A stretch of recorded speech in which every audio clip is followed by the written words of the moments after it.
नमस्कार, know your company में आप सभी का स्वागत है। मैं हूं सुमित और भारतीय बाजारों में बिकवाली एक्सटेंड हुई और एक्सटेंड होने के बाद ऑलमोस्ट लाल निशान में निफ्टी को ले गई। अभी कुछ देर पहले निफ्टी ने 17,800 के नीचे के जोन्स दिखाए हैं और अब वापस 17,800 के इर्द गिर्द कामकाज कर रहा है। तो ऊपरी स्तरों से जो बाजार की पूरी बढ़त थी वो गंवा दी, यानी कि 125 अंकों के आसपास का फॉल इंडेक्स अपने हायर जोन से दिखा चुका है, एटलीस्ट निफ्टी में।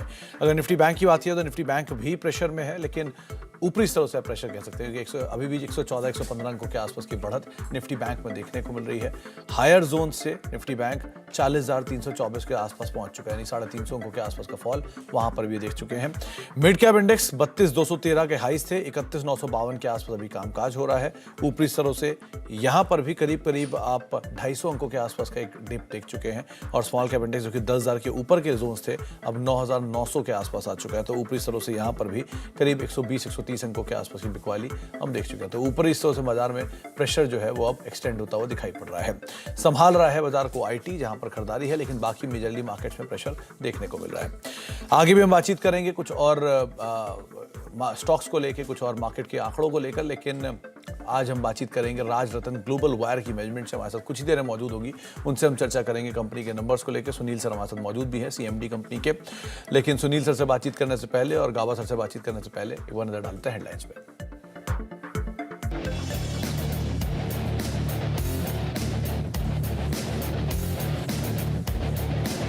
सेंसेक्स 60,000 छूने के बाद बाजार में बना दबाव, निफ्टी ने सारी बढ़त गंवाई। निफ्टी 17,800 के करीब। सरकारी बैंकों में सबसे ज्यादा तेजी, 38 महीने की शिखर पर पहुंचा Nifty PSU banking index. PNB, BOB, SBI, IOB 1.5 से 2% तक तेज। सीमेंट शेयरों में लगातार 5वें दिन उछाल, इस हफ्ते 19% से ज्यादा उछला श्री सीमेंट। अंबुजा सीमेंट में भी 15% की जोरदार तेजी। जेके सीमेंट, डालमिया और एसीसी में भी 8 से 9% का उछाल। टूरिज्म सेक्टर को मिलेगा बढ़ावा, नेशनल टूरिज्म पॉलिसी को अगले महीने कैबिनेट से मंजूरी संभव। सूत्रों के मुताबिक कैबिनेट नोट हुआ तैयार। सीएनबीसी आवाज की एक्सक्लूसिव।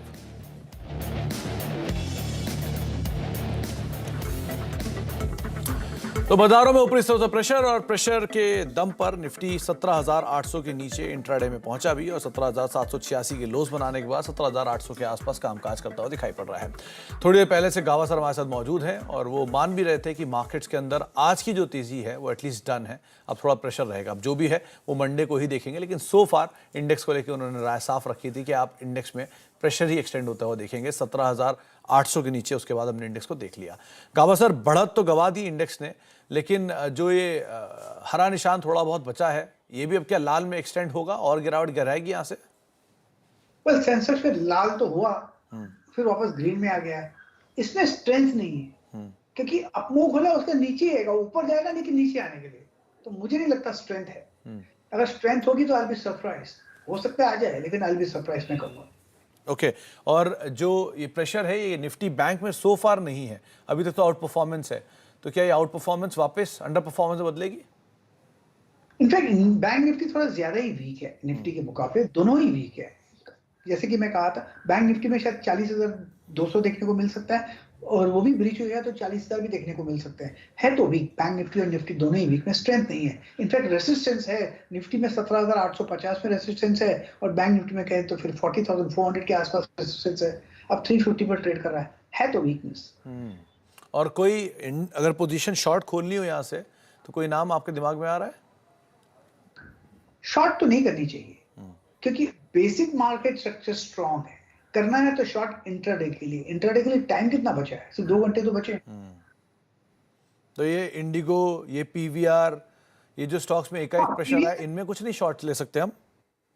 पीवीआर में तो शॉर्ट करना ही चाहिए। जैसे कि मैंने ट्रेड बताया कि फर्स्ट टारगेट 1750 1800 होगा, फिर 1750 भी पॉसिबल है पीवीआर में। पहले 1900 का स्टॉप लॉस था और गिरावट आई है, इसलिए 1875 का कर देंगे। लेकिन पीवीआर में वीकनेस है। आइनॉक्स की आपने बात की थी, ये भी आइनॉक्स का भी एक चार्ट है। आइनॉक्स लीजिए, वीकनेस है यहाँ पर। अब तो काफी गिरावट आ गई, अब 480 देखने को मिल सकते हैं आइनॉक्स में। 480 के जोन आइनॉक्स में आ सकते हैं। ऑलरेडी 5% नीचे आने के बाद अब गावा सर ये मान रहे हैं कि शायद यहाँ प्रेशर थोड़ा बन सकता है। तो आइनॉक्स पे उस लिहाज से आप नज़र बना के रखेंगे। अच्छा, गावा सर से हम आगे भी बातचीत जारी रखेंगे, लेकिन हमारे साथ अब एक और ख़ास मेहमान मौजूद हैं। खास तौर से पहले आप चार्ट लेके आइए राजरत्न ग्लोबल वायर का। स्टॉक का जरा 6 महीने का चार्ट लेकर आएंगे और 3 महीने का चार्ट लेकर आएंगे तो पिक्चर आपको ज़्यादा बेटर क्लियर होते हुए दिखाई पड़ेगी कि ये स्टॉक के अंदर पिछले 6 महीने, पिछले 3 महीने में एक ज़ोरदार रफ्तार बनते हुए दिखाई पड़ी है। ये आज का इंट्राडे चार्ट है, इसको मत देखिए, 33 रुपये के आसपास भले ही गिरावट है, लेकिन ये पिछले कुछ समय का चार्ट देखिए। 500 रुपये से ये शेयर 3 महीने में के अंदर करीब करीब 1200-1300% के आसपास की बढ़त दिखा चुका है, एक ज़ोरदार तेज़ी दिखा चुका है। और उस ज़ोरदार तेज़ी के वजह से हमने कंपनी की मैनेजमेंट को बुलाया और पूछा कि किस तरह से ये जो चार्ट में या तेज़ी देखी जा रही है इसको कैसे समझा जाए, कैसी ग्रोथ है।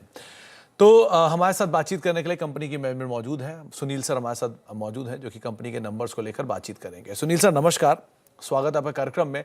सबसे पहले तो जो लास्ट क्वार्टर के नंबर्स थे 38% के आसपास की ग्रोथ वहाँ पर आते हुए दिखाई पड़ी थी और एक बढ़िया मोमेंटम वहाँ बना भी था। तो जो पिछले क्वार्टर था उसके अंदर कई सारे फैक्टर्स थे, डिमांड साइड थोड़ी बेटर साइड पर थी, इनपुट कॉस्ट का इम्पैक्ट ज़रूर देखने को मिला, लेकिन इन सब चीज़ों के बावजूद ये क्वार्टर के लिए या उस तरह की ग्रोथ को कितना मान सकते हैं कि ये ग्रोथ ट्रेजेक्ट्री कैरी फॉरवर्ड रहने वाली है, ये मोमेंटम बना रहेगा, कैसे माने इसको? नहीं, देखिए क्वार्टरली ग्रोथ पे कमिटमेंट करना बहुत मुश्किल है क्योंकि टायर कंपनीज भी अपने स्टॉक करेक्शंस करती है, ग्लोबल मार्केट में बहुत अनसर्टेनिटी है। ओके, और इंडियन मार्केट में भी कभी स्टॉक बढ़ जाता है, शटडाउन्स होते हैं। बट ईयरली जैसा हमने इंडिकेट किया है yearly 20% growth CAGR is possible. And we always work on yearly plans. It is very difficult for a manufacturing company to growth projections. अच्छा सुनील सर, क्योंकि लास्ट क्वार्टर के अंदर जो कंपनी के नंबर्स थे उसमें ग्रोथ वाला पार्ट तो इंपॉर्टेंट है, लेकिन जो रॉ मटेरियल प्राइस थे वो ज़रूर हायर साइड पे आते हुए दिखाई पड़े। तो अभी भी क्या रॉ मटेरियल का सिचुएशन सिनेरियो थोड़ा सा कम हुआ है? मान के चले कि जो फर्स्ट हाफ में हमने देखी थी जहाँ पे एबनॉर्मल प्राइसेस हाइक थे, एबनॉर्मल इनपुट कॉस्ट हाइक थी, वो अब शायद कम हुई है और उसका इम्पैक्ट अब आने वाले समय में सेकेंड हाफ के अंदर थोड़ा कम होगा। फेस्टिव डिमांड आएगी तो उसकी वजह से सेकेंड हाफ के मार्जिन और बेटर होंगे। वहाँ सिचुएशन कैसी है? हाँ, डेफिनेटली कॉस्ट हो रही है। आज भी मैंने कहीं पढ़ा कि the cost of fuel is coming down, power cost वगैरह भी हाई लेवल पे जाके स्टेबलाइज हो गई है। Steel prices, commodity prices are also coming down slowly, but it will not impact in expansion of margin. We will have to pass on this price increase, price decrease हमको customer को देना पड़ेगा. So I don't expect expansion of margin in percentage beyond this.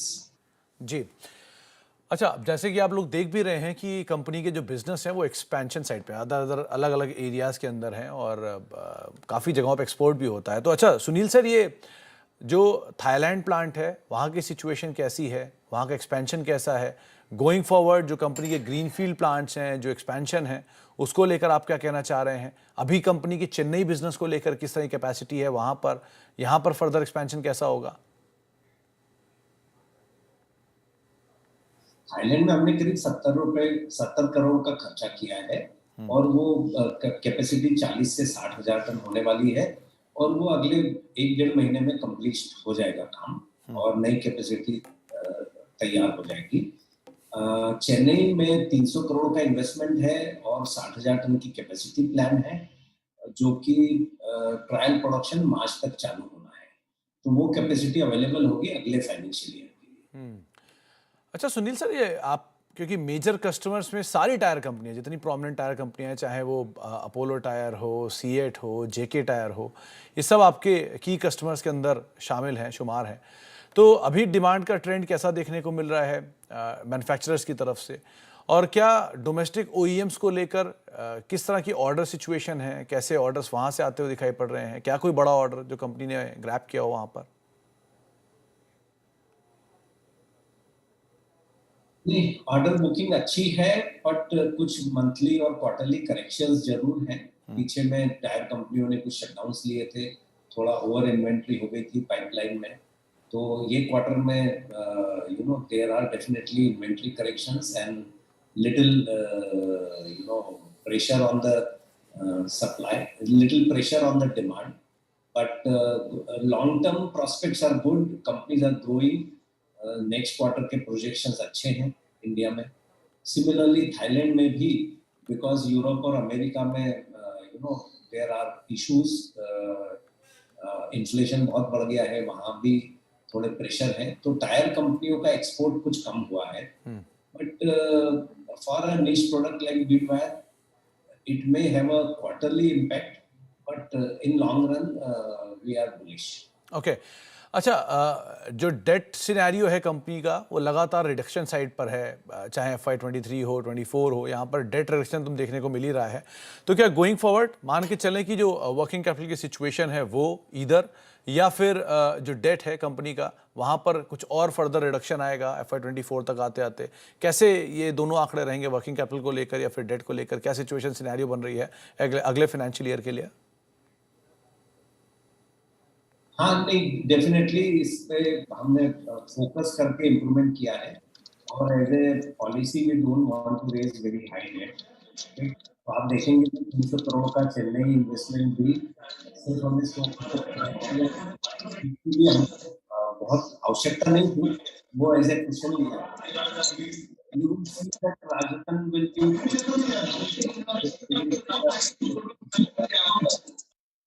जी चलिए, बहुत बहुत शुक्रिया Sunil sir हमारे साथ मौजूद रहने के लिए, कंपनी की विस्तार योजनाओं बातचीत करने के लिए, नंबर से बातचीत करने के लिए और एक्सपेंशन प्लान हमें समझाने के लिए. बहुत बहुत शुक्रिया सर. ये भाई राजरत्न ग्लोबल वायर, इसका स्टॉक फिर से लेकर आइए, करीब करीब 2.5% नीचे है. गाबा सर, एक स्ट्रॉन्ग ट्रेजेक्ट्री में स्टॉक ऑलरेडी कामकाज कर रहा है और ऑर्बिट पे, नए ऑर्बिट पे रादर पहुंच गया, जिस तरह की तेज़ी इसने दिखाई है. 2-2.5% आज भले नीचे है, लेकिन वैसे अदरवाइज बहुत बढ़िया तेज़ी रही इसमें. क्या करना चाहिए जिनके पास है ये?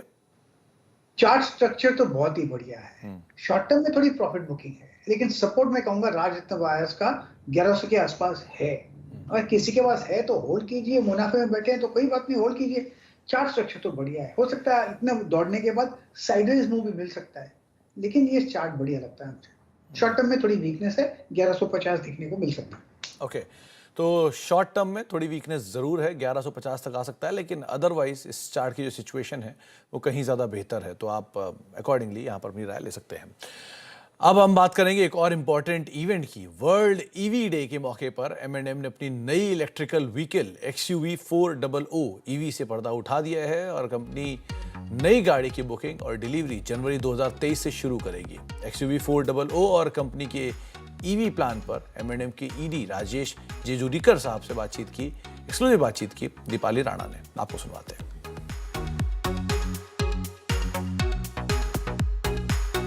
Rajesh ji, welcome to CNBC आवाज़ एंड कांग्रेचुलेशंस. Thank you. आप आए यहाँ चेन्नई और हमारे साथ हमारे महेंद्र रिसर्च वैली में, बहुत अच्छा लगा.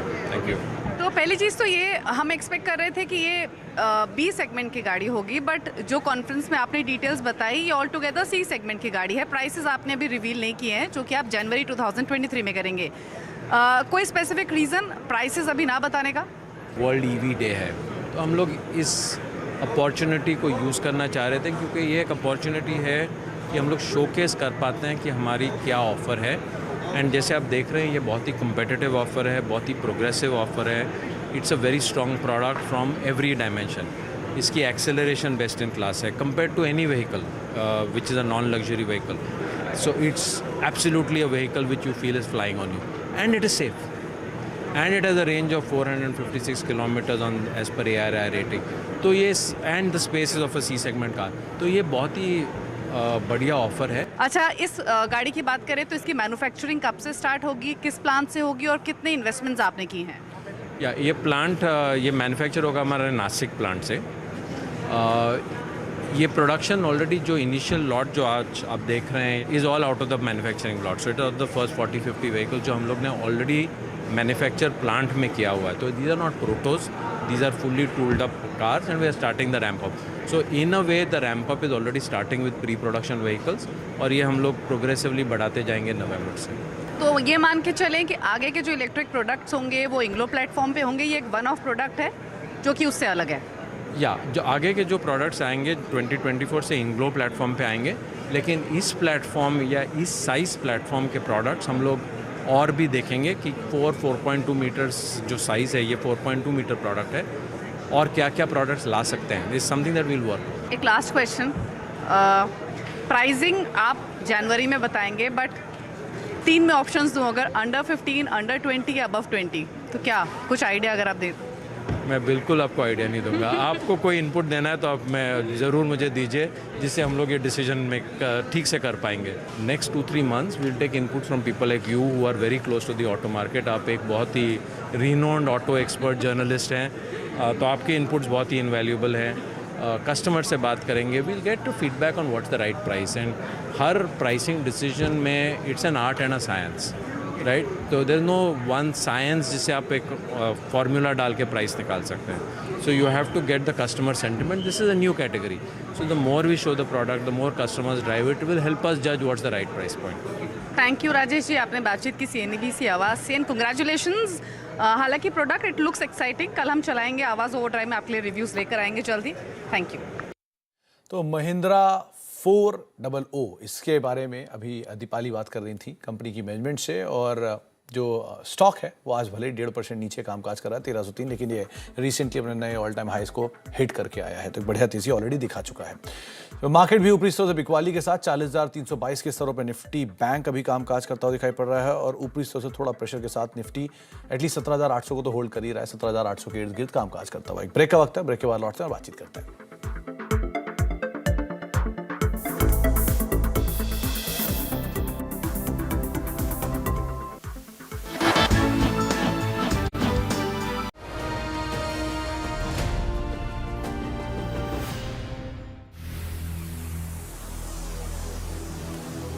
एक बार फिर से स्वागत है आपका सतीश धवन स्पेस सेंटर श्रीहरिकोटा से. मैं हूं आपके साथ विपिन भट्ट, और इसरो की हमारी ये यात्रा जारी है. हमने आपसे कहा था कि अपनी सीट की पेटी बांध दीजिए, क्योंकि अब हम इसरो के यात्रा के उस हिस्से में आपको लेकर चल रहे हैं जहां पर बड़े बड़े स्पेस एक्सपीडिशन किए गए, यानी कि चंद्रयान भेजा गया, मंगलयान भेजा गया, चंद्रयान 2 की यात्रा हुई. तो आइए इसरो की इस पूरी कहानी को भी हम भी नजदीक से देखते हैं और समझते हैं कि कैसे इसरो ने इन बड़े एक्सपीडिशंस को अंजाम दिया. सबसे पहले चंद्रमा की तरफ जाएंगे चंद्रयान 1 में.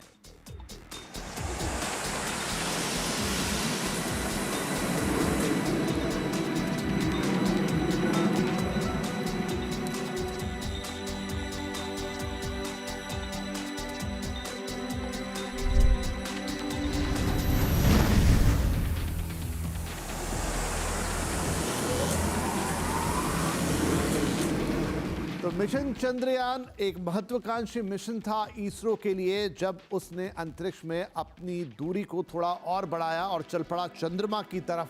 चंद्रमा पर पहुंचकर या उसके ऑर्बिट में पहुंचकर यहां पर बहुत सारे काम होने थे.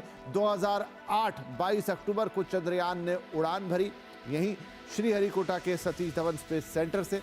इस मिशन की लाइफ 2 साल रहने वाली थी, यानी इसके साथ जो ऑर्बिटर पहुंच रहा था चंद्रमा की कक्षा में, वो 2 साल तक चंद्रमा के चक्कर लगाकर धरती पर कुछ अहम जानकारियां भेजने वाला था. आपको जानकर खुशी होगी कि चंद्रमा पर पानी के कणों की खोज करने वाला हमारा चंद्रयान 1 ही था. तो ये पूरा मिशन बड़ा एक्साइटिंग था. एक ही बार में सफलता यहां मिल रही थी, और जिस रॉकेट में सफर पूरा गया वो था PSLV XL C11, और खर्च देखिए महज 386 करोड़ रुपए. ऐसे रकम आपको बड़ी लगेगी, लेकिन जब आप दूसरे देशों की तुलना में देखेंगे तो इसरो ने इस मिशन को बहुत ही किफ़ायती अंदाज में सक्सेसफुली पूरा कर लिया था, और इस तरह से उसने बता दिया दुनिया को कि इसरो में कितनी ताकत है. लेकिन इसरो यहीं रुकने वाला नहीं था. अगली नज़र थी उस लाल ग्रह यानी मंगल पर, और तैयार था मंगलयान. चलिए सीधे मंगलयान से चलेंगे मंगल की तरफ.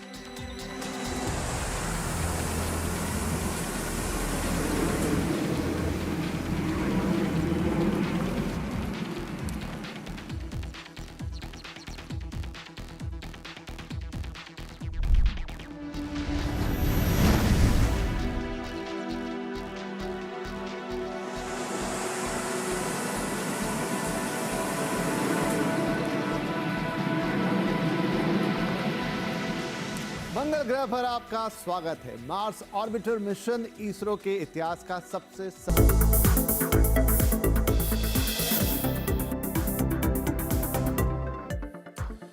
स्लाइट पुल बैक के साथ मार्केट करीब 32 अंक ऊपर अब कामकाज कर रहा है 17,831 832 के जोन्स में, और सेंसेक्स करीब 28 अंक ऊपर है। निफ्टी बैंक 150 अंक ऊपर कामकाज कर रहा है। मिड कैप फ्लैट और स्मॉल कैप इंडेक्स भी मोर लेस फ्लैट जोन पे ही कामकाज करता हुआ दिखाई पड़ रहा है। नोयर कंपनी को तो अब यही समेटेंगे, लेकिन हमारे साथ कमाई का अड्डा लेकर वीरू मौजूद हैं दिल्ली से, और साथ साथ वो विजुअल भी आप देख रहे हैं जो आपके स्क्रीन के राइट साइड पे चलते हुए आपको दिखाई पड़ेंगे, वो है लाल बाग राजा, जिनकी विदाई आज शुरू हो चुकी है। वीरेंद्र, क्या लग रहा है मार्केट्स में, क्योंकि ऊपरी स्तर से बिकवाली भी है, लेकिन निचले लेवल पे बाजार जो है वो संभल भी रहा है। इनफैक्ट पहले विजुअल आप देख लीजिए, जो कि लाल बाग राजा के विजुअल हैं, लाइव तस्वीरें ये आप देख पा रहे हैं, किस तरह का रश, किस तरह क्राउड, किस तरह का एक्साइटमेंट इस स्पेस में देखने को मिल रहा है। इनफैक्ट आप अगर उस एरिया के आसपास रहते हैं तो थोड़ा ट्रैफिक को भी आपको अवॉइड करना होगा, लेकिन अदरवाइज बहुत ही बढ़िया एक्साइटमेंट आपको स्क्रीन पर दिखाई पड़ रहा है। वीरू, बताएं, बाजार ऊपरी स्तर से बिकवाली लेकिन लोअर लेवल पे संभल भी रहा है, रेंज बाउंड ही रहे क्या सेकंड हाफ लास्ट आवर? बतौर ट्रेडर तो आपको रखनी चाहिए नजर आईटी पर सुमित। देखिए, पैसा आना चाहिए चाहे कहीं से भी आए, और आईटी इस वक्त निफ्टी आईटी अपने 20 डे एक्सपोनेंशियल मूविंग एवरेज को बाइसेक्ट कर रहा है, लगभग आप समझ लीजिए 26 अगस्त के बाद पहली बार। तो इस वक्त पूरी हरियाली स्पॉन्सर कर रहा है निफ्टी आईटी। अब इसको कैसे खेलना है कैसे नहीं, किन स्टॉक फ्यूचर्स पे करें फोकस, देखेंगे आज यही कमाई का अड्डा में सुमित।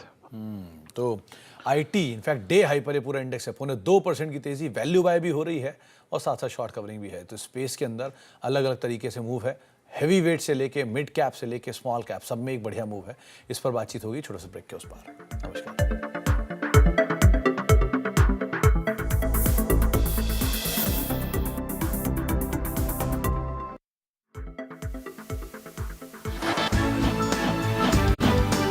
तो देश की दूसरी सबसे बड़ी कंपनी और आईटी की दिग्गज टीसीएस आज 18 साल की हो चुकी है।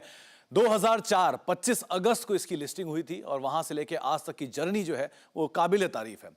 करीब 26% प्रीमियम पे उस समय पर टीसीएस का शेयर जो है वो लिस्ट होता हुआ दिखाई पड़ा था। कुछ और डिटेल जो आपको हिस्ट्री में लेकर जाएंगी, जहां पे कंपनी का प्राइस बैंड 775 से 900 रुपए के आसपास रखा गया था। उस समय पर इशू प्राइस 850 रुपए पर शेयर।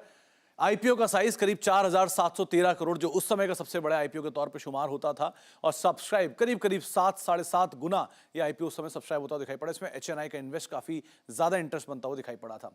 टीसीएस की जर्नी आपके सामने, 2004 में अगर आपने कहीं 1000 शेयर लिए होते तो रफली 8.5 लाख के आसपास वो बैठे होते। 2006 तक आते आते 2000 शेयर 1:1 बोनस के बाद, 2009 तक आते आते 1:1 बोनस के बाद 4000 शेयर, और 2018 तक आते आते करीब 8000 शेयर आपके पास होते, जिनकी आज के दाम पर अगर कीमत आप इवैल्यूएट करेंगे तो करीब 2.6 करोड़ के आसपास बैठती है। प्लस हम सब जानते हैं कि टीसीएस किस तरह से बेहतरीन डिविडेंड देने में शुमार है। तो एक अच्छी वेल्थ क्रिएशन जर्नी आपने टीसीएस की देखी। टीसीएस इंपॉर्टेंट क्यों है? देश की सबसे बड़ी आईटी कंपनी, सबसे पहला और सबसे क्रूशियल पॉइंट, ये अपने बड़े नेक्स्ट पीयर से भी कहीं ज्यादा बड़ी है। ये देश की दूसरी सबसे ज्यादा मुनाफा देने वाली कंपनी है, जहां पर रिलायंस पहली है और उसके बाद अगर कोई नाम शुमार है तो वो टीसीएस का आता है। निफ्टी 50 के कुल मुनाफे का करीब 10% हिस्सा अकेला टीसीएस लेकर आता है, और इसके अलावा कुछ और इंपॉर्टेंट फैक्ट्स में करीब 5.25 लाख कर्मचारी अकेले टीसीएस के अंदर कार्यरत हैं। तो इस तरह के एक बड़े स्केल के साथ ये कंपनी कामकाज कर रही है। टीसीएस का साइज इस तरह भी आप समझिए कि देश की दूसरी सबसे बड़ी IT company Infosys, Wipro, HCL Tech और टेक महिंद्रा, यानी कि निफ्टी की 4 आईटी कंपनी को अगर आप जोड़ देंगे तो अकेला टीसीएस की बराबर मार्केट कैप पहुंचता है, या उसके आसपास ही कहीं आता हुआ ये मार्केट कैप दिखाई पड़ता है। तो टीसीएस का साइज इस तरह से अंदाजा लगाइए। और लास्टली, इस ग्रुप के लिए कितनी इंपॉर्टेंट है टीसीएस? ग्रुप की कुल मार्केट कैप का करीब 55% हिस्सा अकेला टीसीएस से आता है। ग्रुप के कुल मुनाफे का करीब 50% हिस्सा अकेला टीसीएस से आता है। ग्रुप के कुल कर्मचारियों का 57% हिस्सा अकेला टीसीएस से आता है, और करीब 93% टीसीएस के कर्मचारी जो हैं वो भारतीय मूल के हैं। तो ऐसे कुछ इंटरेस्टिंग नंबर्स और साथ साथ एक शानदार आंकड़ों के साथ टीसीएस का जन्मदिन आज मना रहे हैं।